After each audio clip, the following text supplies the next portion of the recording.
आप सभी का द टीचर्स फैक्ट्री में स्वागत है। आज आप सभी देखेंगे कल जो सेट 1 दिया गया था उसका जो शेष प्रश्न बच गया था उसे आज के इस सेशन में देखेंगे। क्योंकि यह सभी प्रश्न काफी महत्वपूर्ण है तो आप इसे बड़े ध्यान से बड़े गौर से देखें। अगर आपको अभी फुर्सत है, अभी आपके पास समय है, तब इस वीडियो को पूरा देखें। अन्यथा टाइम पास के लिए अगर पढ़ना है, देखना है तो कृपया इस वीडियो से दूर रहे। ठीक है, तो सीधे बढ़ते हैं और देखते हैं आज के प्रश्न को। ठीक है, क्योंकि बहुत सारे ऐसे विद्यार्थी हैं जो टीआरई 1, टीआरई 2, टीआरई 3 में बैठे लेकिन अभी तक उनका सिलेक्शन नहीं हुआ, क्योंकि वे सभी कहीं ना कहीं टाइम पास वाले पढ़ाई, लोगों को दिखाने वाला पढ़ाई कर रहे थे। ठीक है, तो आप अगर टीआरई 4 में अपना रिजल्ट चाहते हैं तो बहुत ध्यान से पढ़ें दोस्तों। ठीक है, आपको मेहनत करना पड़ेगा, ये कोई मेहनत दूसरा नहीं करेगा, आपको पढ़ना पड़ेगा। बिना पढ़े कोई उपाय नहीं है। तो चलिए आपको हम मदद करते हैं और सीधे बढ़ते हैं आज के प्रश्न की ओर। सीधे बढ़ते हैं। चलिए, आपके स्क्रीन पर ये प्रश्न आ गया, बहुत ध्यान से देखेंगे दोस्तों। ठीक है, थोड़ा भी इसमें स्किप नहीं करेंगे।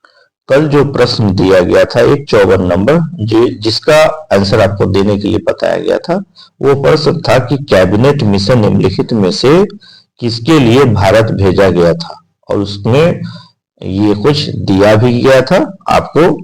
ठीक है, क्या दिया गया था? एक नंबर में कि एक राष्ट्रीय सरकार की स्थापना के लिए था, 2 में सत्ता के हस्तांतरण के लिए एक संवैधानिक व्यवस्था तैयार करने के लिए, और 3 में आप यहाँ पे स्क्रीन पर देख रहे हैं पाकिस्तान के लिए जिन्ना की मांग के ब्यौरों पर काम करने के लिए। और इसके पुनः इसमें देख लीजिए ऑप्शन सब दिए गए थे और इसका सही आंसर हो जाएगा आप ऑप्शन नंबर बी, केवल 2 के लिए।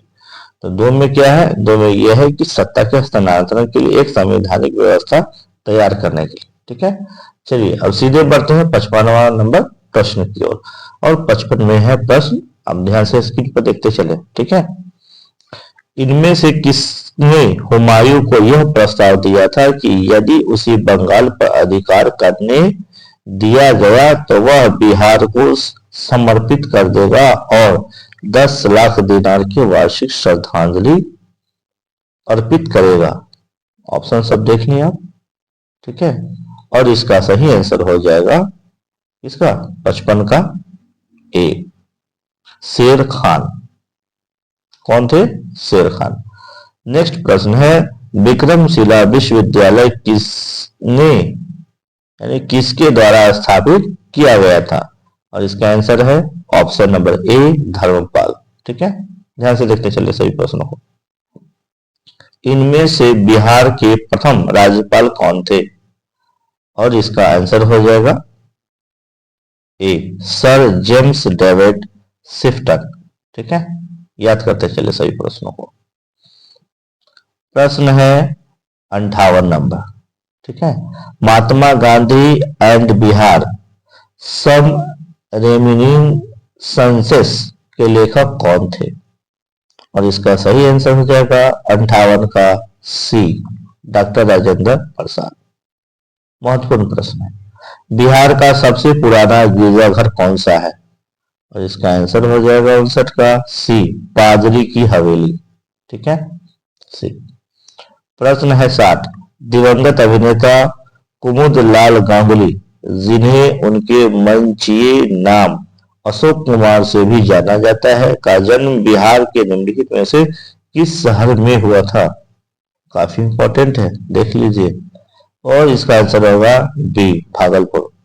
निम्नलिखित में से किस केंद्रीय मंत्रालय ने हाल ही में 2022 में युवा 2.0 योजना का शुभारंभ किया? और इसके आंसर के लिए ऑप्शन को देख लेते हैं पहले। हाँ, यहाँ पे आप ध्यान से देख सकते हैं। ठीक है, ध्यान से देखिए। और इसका सही आंसर हो जाएगा 61 का बी, शिक्षा मंत्रालय। ठीक है, गृह मंत्रालय ने नवंबर 2022 में देश की कितनी भाषाओं के फील्ड वीडियोग्राफी के साथ भारतीय मातृभाषा सर्वेक्षण कार्य को पूरा किया? और इसका आंसर हो जाएगा 62 का सी, 576। 63 में देखें, निम्नलिखित में से किस समिति ने 1 जनवरी 2026 से पूर्ण मूल्य निर्धारण स्वतंत्रता की सिफारिश करते हुए गैस मूल्य निर्धारण पर एक रिपोर्ट प्रस्तुत की है? और इसका आंसर हो जाएगा ऑप्शन नंबर बी, क्या है? किरीट पारिक समिति। प्रश्न है 64, निम्नलिखित में से किस शहर को स्वच्छ सर्वेक्षण 2022 के अनुसार 5 सितारा कचरा मुक्त शहर रैंक से सम्मानित नहीं किया गया था? ध्यान दीजिएगा, नहीं किया गया था। और इसका आंसर हो जाएगा ऑप्शन नंबर, आप इसमें देख ले, ई, उपयुक्त में से कोई नहीं। ठीक है, उपयुक्त में से कोई नहीं। चलिए, प्रश्न है 65, प्रधानमंत्री ने निम्नलिखित में से किस स्थान पर पहला ग्रीनफील्ड हवाई अड्डा टोनी पोलो हवाई अड्डे का उद्घाटन किया? और इसका आंसर हो जाएगा ऑप्शन नंबर बी, ईटानगर। कौन है? ईटानगर। किस जानवर को नवंबर 2022 में भारतीय खाद्य सुरक्षा और मानक प्राधिकरण द्वारा एक खाद्य पशु के रूप में अनुमोदित किया गया है? और इसका आंसर होगा ऑप्शन नंबर ए, यानी हिमालयी याक। 67 नंबर प्रश्न है, भारत का पहला फ्लोटिंग वित्तीय साक्षरता शिविर हाल ही में इंडिया पोस्ट पेमेंट्स बैंक द्वारा निम्नलिखित में से किस स्थान पर आयोजित किया गया था? और इसका आंसर है ऑप्शन नंबर ए, श्रीनगर। अगले प्रश्न को सीधे हम लोग देखते हैं, जो है 68 नंबर। बड़े ध्यान से देखते चले, सभी प्रश्न काफी महत्वपूर्ण है। 68, भारत के राष्ट्रपति ने निम्नलिखित में से किस आईआईटी में परम कामरूप यानी कि सुपर कंप्यूटर सुविधा की उद्घाटन किया? कौन? 68 नंबर प्रश्न में है, और इसका आंसर होगा ऑप्शन नंबर सी, गुवाहाटी। प्रश्न है 69, 8 अक्टूबर 2022 को मनाए गए 90वें भारतीय वायुसेना दिवस पर 80 वायुयानों के घंटे भर का हवाई प्रदर्शन निम्नलिखित में से किस स्थान पर आयोजित किया गया था? और इसके ऑप्शन देख लीजिए, और इसका सही आंसर हो जाएगा ऑप्शन नंबर सी, सुखना झील, चंडीगढ़। कौन होगा? सुखना झील, चंडीगढ़। प्रश्न 70, भारत सरकार के पोषण अभियान के तहत वर्ष के किस महीने को राष्ट्रीय पोषण माह या नेशनल है, ठीक है, नेशनल न्यूट्रिशन मंथ के रूप में मनाया जाता है? और आंसर हो जाएगा ऑप्शन नंबर बी, सितंबर। 71 में चलते हैं और देखते हैं क्या है। प्रश्न 71 में है, चीन, एक मिनट, हाँ, इसको हम लोग ध्यान से देखेंगे क्या है प्रश्न। चलिए, 71 नंबर प्रश्न है कि चीन के तियांगोंग अंतरिक्ष स्टेशन के हाल ही में लॉन्च किए गए अंतिम मॉड्यूल का नाम क्या है? और आंसर हो जाएगा 71 का, ध्यान से देख लें, सी, मेंगटियन। सी में क्या है? मेंगटियन। निम्नलिखित में से कौन सा विश्व का सबसे बड़ा ज्वालामुखी है जो पिछले 38 वर्षों में पहली बार फूटा था? बी, मोना लोआ। क्या है? मोना लोआ। इनमें से किसे हाल ही में उनके उपन्यास the seven moons of Maali Almeida के लिए 2022 का बुकर पुरस्कार मिला? आंसर हो जाएगा सी, सेहान करुणा तिलक। क्या हो जाएगा? सेहान करुणा तिलक। प्रश्न नंबर देख लीजिए 74, विश्व अंतरिक्ष सप्ताह 2022 की थीम क्या थी? सही आंसर है सी, अंतरिक्ष और निरंतरता। नेक्स्ट प्रश्न को देखते हैं, जो कि होगा 75 नंबर प्रश्न। ठीक है, बहुत ध्यान से देखते चले। अगर अभी तक आपने हमारी सेशन को लाइक नहीं किया है तो कृपया लाइक कर दे, इससे हमें मोटिवेशन मिलता है दोस्तों। ठीक है, चलिए, प्रश्न है अपना 75, निम्नलिखित में से किस लेबोरेटरी ने दिसंबर 2022 में एक ऐतिहासिक नाभिकीय संलयन सफलता का दावा किया था? ऑप्शन सब देख लीजिए और आंसर हो जाएगा option number A, Lawrence Livermore national laboratory. Next प्रश्न को देखिए, कोलिंस डिक्शनरी का वर्ड ऑफ द ईयर 2022 निम्नलिखित में से कौन सा है? और इसके आंसर हो जाएंगे ए, क्या है? परमाक्रेसिस।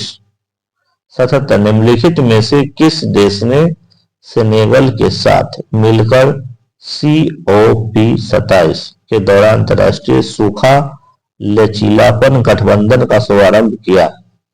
आंसर हो जाएगा सी, स्पेन। नेक्स्ट, भारत में पहली बार किस देश के दूतावास ने निहोंसु के लिए GI टैग के लिए आवेदन किया था? और इसके ऑप्शन सारे आप देख लीजिए 78 का, ठीक है। और इसका सही आंसर हो जाएगा 78 में देख रहे हैं ना हम लोग, ध्यान से देखिए 78 में, ठीक है, बी यानी कि जापान। प्रश्न है 79, निम्नलिखित में से किस अंतरिक्ष एजेंसी ने यह घोषणा की कि उसने अपने इक्यूलियस अंतरिक्ष यान को आगे बढ़ाने के लिए भाप का सफलतापूर्वक उपयोग किया है? और इसका सही आंसर हो जाएगा 79 का सी, यानी जाक्सा। क्या नाम है इसका? जाक्सा। 80, अक्टूबर 2022 में लॉन्च किए गए टेस्ला ह्यूमनॉइड रोबोट का क्या नाम है? आंसर हो जाएगा ए, ऑप्टिमस। प्रश्न 81, पहला तैरता हुआ और सौर ऊर्जा संयंत्र बिहार में किस स्थान पर बनाया गया है? काफी इंपॉर्टेंट है, बड़े ध्यान से देखेंगे इसे। और इसका आंसर हो जाएगा ऑप्शन नंबर सी, यानी है कदीराबाद दरभंगा, ठीक है। काफी महत्वपूर्ण प्रश्न है, आगे देखते हैं दोस्तों, ध्यान से देखते चले सभी प्रश्नों को। वर्ष 2019-2020 के आर्थिक सर्वेक्षण के अनुसार किस जिले की प्रति व्यक्ति आय सबसे कम है? 82 में है और इसका आंसर हो जाएगा ए, शिवहर। वर्ष 2020-21 के लिए नीति आयोग SDG रिपोर्ट के अनुसार बिहार राज्य का स्कोर कितना रहा है? और इसका आंसर हो जाएगा सी, 100 में से 52। खेलो इंडिया महिला टूर्नामेंट में पहली बार किस खेल को शामिल किया गया है? यानी कि option number B, track cycling. 85, निम्नलिखित में से किसे अगस्त 2022 में भौगोलिक सांकेतिक यानी GI टैग से सम्मानित किया गया है? यानी सी, मिथिला मखाना, ठीक है, यानी सी नंबर। आगे चलते हैं, प्रश्न को देखते हैं, यानी 86 नंबर प्रश्न को देखते चलते हैं हम लोग क्या है, ठीक है। बड़े ध्यान से देखते चले दोस्तों, पढ़ाई करना ही है, ठीक है, तो ध्यान से पढ़ें। 86 है, निम्नलिखित में से किसे वर्ष 2022 में यूनेस्को की विश्व धरोहर सूची में जोड़ा गया है? और आंसर हो जाएगा ऑप्शन नंबर ए, उपयुक्त में से कोई नहीं। 87 देखिए, बिजनेस रिफॉर्म्स एक्शन प्लान द्वारा वर्ष 2020 में व्यापार करने में आसानी में बिहार ने 36 राज्यों में डैश रैंक हासिल की? और इसका आंसर हो जाएगा ऑप्शन नंबर ई, उपयुक्त में से कोई नहीं।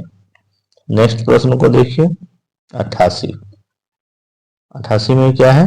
प्रश्न को देखिए, 28 नवंबर 2022 को मुख्यमंत्री नीतीश कुमार द्वारा गंगा जल आपूर्ति योजना का उद्घाटन किस स्थान पर किया गया था? और इसका आंसर है ऑप्शन नंबर सी, बोध गया। प्रश्न है 89। 89 में क्या है दोस्तों? तो ध्यान से देखिए, निम्नलिखित में से किस एसोसिएशन या बोर्ड ने अक्टूबर 2022 में पुरुष और महिला खिलाड़ियों के लिए समान वेतन की घोषणा की? और ये है 89 नंबर प्रश्न, और इसके ऑप्शन आप यहाँ पे ध्यान से देख लीजिए, ठीक है। और इसका आंसर हो जाएगा ऑप्शन नंबर बी, भारतीय क्रिकेट कंट्रोल बोर्ड। 90। पिछले 10 वर्षों में राज्य का शहरीकरण बहुत तेजी से बढ़ा है। 2011 की जनगणना के अनुसार बिहार में शहरीकरण का स्तर 10% का था, जो बढ़कर वर्तमान में 10% हुआ है। आंसर हो जाएगा ऑप्शन नंबर ए, 11.3 से 15.3। प्रश्न 91। अटक में अपनी पहाड़ी यात्रा के अंत में सिंधु नदी अफगानिस्तान की किस नदी से जुड़ती है? और इसका आंसर है बी, यानी काबुल नदी। नेक्स्ट 92। निम्नलिखित में से कौन सा विश्व में सुप्रचारित वन्य जीव अभियान है जिसे 1973 में शुरू किया गया था? आंसर हो जाएगा option number A, project tiger, जो काफी फेमस है दोस्तों। प्रश्न नंबर 92 के बाद आप सीधे 93 में चले और ध्यान से देखते चले, सभी प्रश्न महत्वपूर्ण है। 93 में है, क्षोभ मंडल के बारे में निम्नलिखित में से कौन सा कथन सत्य है? इतने सारे कथन दिए हैं, ध्यान से देख लें और आंसर हो जाएगा सी। इसकी औसत ऊंचाई 13 किलोमीटर है। 94 में है, पैंजिया से टूटे हुए दक्षिणी महाद्वीप को क्या कहते हैं? काफी इंपॉर्टेंट है और इसका आंसर हो जाएगा बी, गोंडवाना लैंड। 95 में देखें, क्या है, आर्कटिक क्षेत्र और अंटार्कटिका महाद्वीप किसके निकट स्थित है? और इसका आंसर हो जाएगा ऑप्शन नंबर बी, यानी उत्तरी और दक्षिणी ध्रुव। प्रश्न है, म्यांमार के साथ भारत के किन राज्यों की सीमाएं मिलती हैं? ठीक है दोस्तों, इसे भी हम अगले स्लाइड में देखते हैं दोस्तों क्या है। ठीक है, थोड़ा सा इसमें प्रॉब्लम हो गया है तो कोई बात नहीं है, आप ध्यान से इसको देखते चले क्या है। ठीक है, चलिए अगले स्लाइड को हम लोग यहाँ पर ध्यान से देखें जी। और इसमें आपको आंसर है ऑप्शन नंबर ए, यानी कि ध्यान से देखिए इसको, ऑप्शन नंबर ए में क्या है, अरुणाचल प्रदेश, नागालैंड, मणिपुर, मिजोरम। प्रश्न है 97।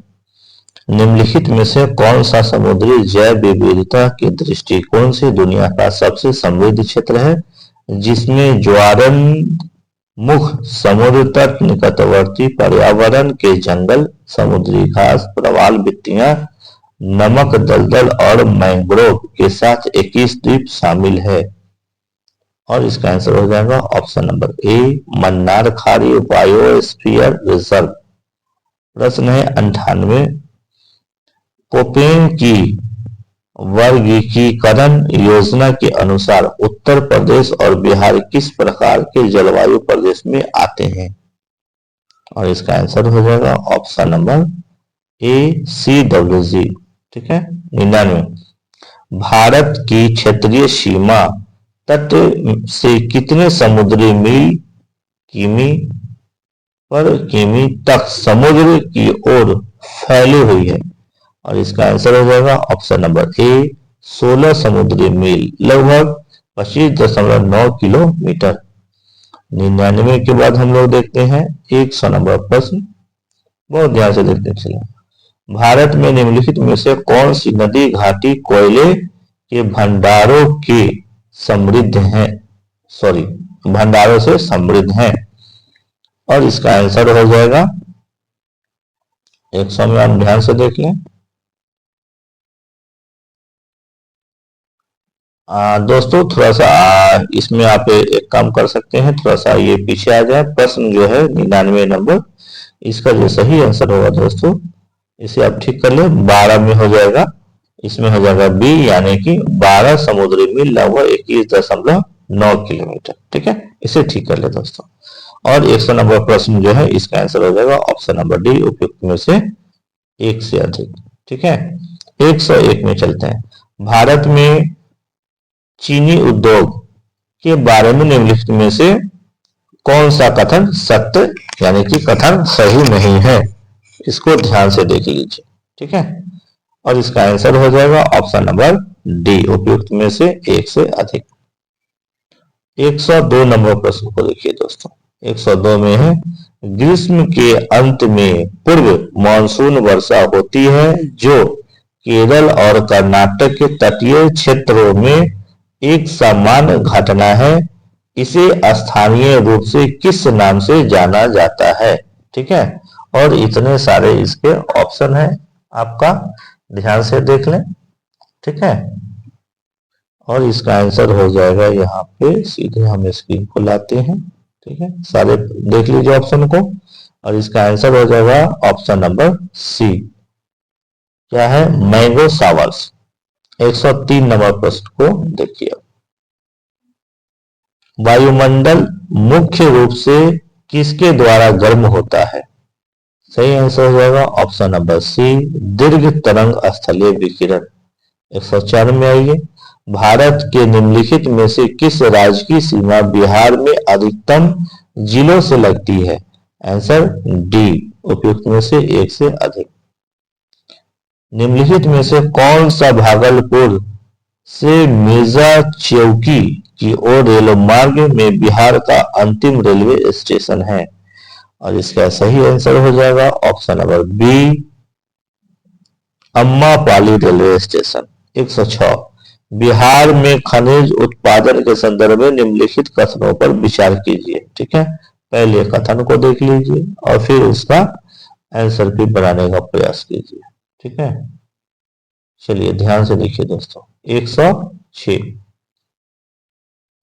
ठीक है, और इसका सही आंसर हो जाएगा ऑप्शन नंबर ई, उपयुक्त में से कोई नहीं। प्रश्न है 107, बिहार में बहने वाली पवित्र नदी फल्गु निम्नलिखित में से किस नदियों के संगम से बनती है? और इसका आंसर हो जाएगा ऑप्शन नंबर सी, मोहाना और लीलाजन नदी।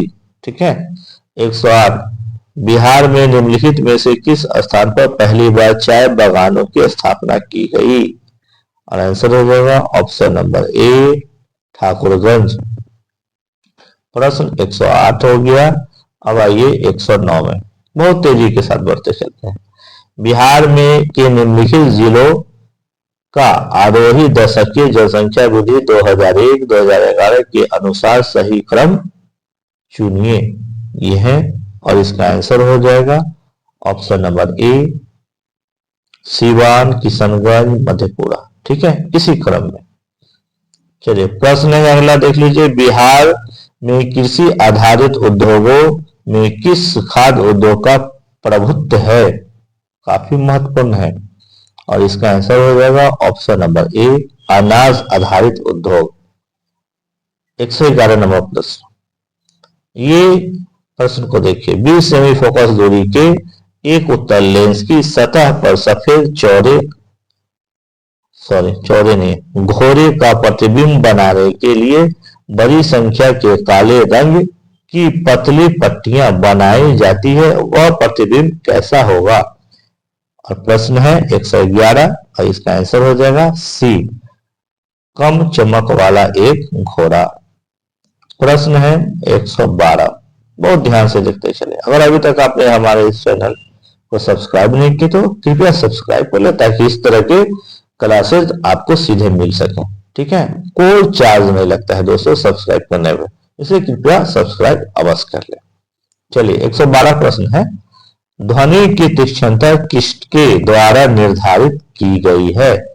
और इसका आंसर हो जाएगा ऑप्शन नंबर बी, ध्वनि का तरंगदैर्घ्य। 113 नंबर प्रश्न है, निम्नलिखित में से कौन सा फोटो इलेक्ट्रिक उपकरण डिजिटल अनुप्रयोगों के लिए सबसे उपयुक्त है? और इसका आंसर हो जाएगा ए, यानी photovoltaic cell. 114, ball bearing का उपयोग स्थैतिक घर्षण को निम्नलिखित में से किसमें परिवर्तित करने के लिए किया जाता है? इसका आंसर हो जाएगा सी, रोलिंग घर्षण। प्रश्न 115, फुटबॉल के खेल में एक गोलकीपर फुटबॉल को गोल में पकड़ने के बाद अपने हाथों को पीछे की ओर खींचता है, यह गोलकीपर को किस प्रकार सक्षम बनाता है? प्रश्न काफी इंपॉर्टेंट है दोस्तों, ध्यान से देखते चलेंगे, ठीक है। और इसका आप यहाँ पे ऑप्शन को ध्यान से देख लें, ठीक है। यहाँ पर प्रश्न के जो संख्या दिया गया है इसमें थोड़ा सा टाइपिंग मिस्टेक है, तो उसे मैनेज करके चलेंगे दोस्तों। और इसका आंसर हो जाएगा किसका? 115 का सी, संवेग परिवर्तन की दर को कम करने में। 116 है ये, 116 दिख रहा होगा आपको भी। निम्नलिखित में से कौन सा एक रेडियोधर्मी तत्व द्वारा उत्सर्जित धनात्मक रूप से आवेशित कण है? और इसका आंसर हो जाएगा ऑप्शन नंबर बी, अल्फा किरण। 117 में देखें, केंद्राभिमुखी बल किसके लिए जिम्मेदार है? और आंसर हो जाएगा ऑप्शन नंबर ए, वस्तु को वृत्ताकार पथ पर गतिमान रखना। ऑप्शन नंबर आप 118 देख लीजिए। 118 में निम्नलिखित में से किस ऊर्जा परिवर्तन में घर्षण बल शामिल होता है? और इसके आंसर हो जाएंगे ऑप्शन नंबर सी, गतिज ऊर्जा से उष्मा ऊर्जा। प्रश्न आप 119 देख रहे हैं, ऐसे टाइपिंग मिस्टेक की वजह से यहाँ पे आप देख सकते हैं कि 19 दिख रहा होगा। खैर चलते हैं प्रश्न को लेकर। एक बस सीधे रास्ते पर चल रही है और अचानक दाईं ओर एक तेज मोड़ लेती है। बस में बैठे यात्री, ठीक है, बस में बैठे यात्री पर क्या असर पड़ेगा? तो असर होगा कि बी में देख लीजिए, बाईं ओर झुकेंगे। 120 नंबर प्रश्न है, एक संगीत कार्यक्रम में ऑर्केस्ट्रा बजाने से पहले एक सितार वादक तनाव को समायोजित करने की कोशिश करता है और स्ट्रिंग को उपयुक्त रूप से बांधता है। ऐसा करके वह क्या ठीक करने की कोशिश करता है? और इसका आंसर हो जाएगा सी, अन्य वाद्य यंत्रों की आवृत्ति के साथ सितार स्ट्रिंग की आवृत्ति। 121 में देख लीजिए दोस्तों, पदार्थ के एक रूप को कोई निश्चित आकार नहीं होता है, लेकिन इसका एक निश्चित आयतन होता है। पदार्थ के इस रूप का एक उदाहरण है। 121 का हो जाएगा बी, क्या है? मिट्टी का तेल। प्रश्न अगला देख लीजिए आप, ठीक है। सभी प्रश्न काफी महत्वपूर्ण है, इसलिए स्किप ना करें, पूरा देखें। 122 में कुछ धातु ऑक्साइड अम्ल और क्षार के साथ अभिक्रिया कर नमक और पानी बनाते हैं। इन्हें उभयधर्मी ऑक्साइड कहते हैं। उभयधर्मी ऑक्साइड का उदाहरण है, क्या है? तो इसका आंसर हो जाएगा ए, यानी Al2O3 और ZnO। आगे देखिए 123, कौन सी गैस अपने ग्रीन हाउस प्रभाव से ग्लोबल वार्मिंग में योगदान करती है? आंसर हो जाएगा ऑप्शन नंबर डी, उपयुक्त में से एक से अधिक। अम्ल धातु कार्बोनेट से अभिक्रिया कर गैस मुक्त करते हैं। कौन सा गैस? तो ऑप्शन नंबर ए, CO2। प्रश्न 125 को ध्यान से देखें, ठीक है, बड़े ध्यान से देखते चलिए सभी प्रश्नों को, सभी प्रश्न काफी महत्वपूर्ण। 125 में है HCOOH को कौन सा अम्ल कहा जाता है? आंसर होगा ऑप्शन नंबर ए, ऑक्सैलिक अम्ल।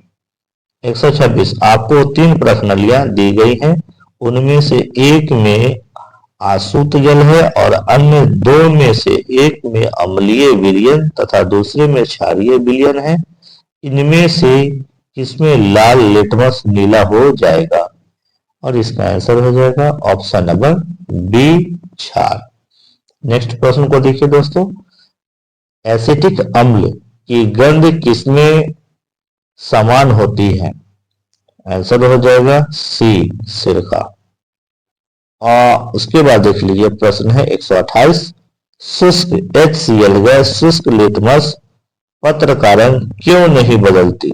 इतने सारे ऑप्शन हैं और इसका आंसर हो जाएगा ऑप्शन नंबर बी, कोई H3O प्लस आयन मौजूद नहीं होंगे। लिटमस केवल H3O प्लस आयन की उपस्थिति में रंग बदलता है, ठीक है।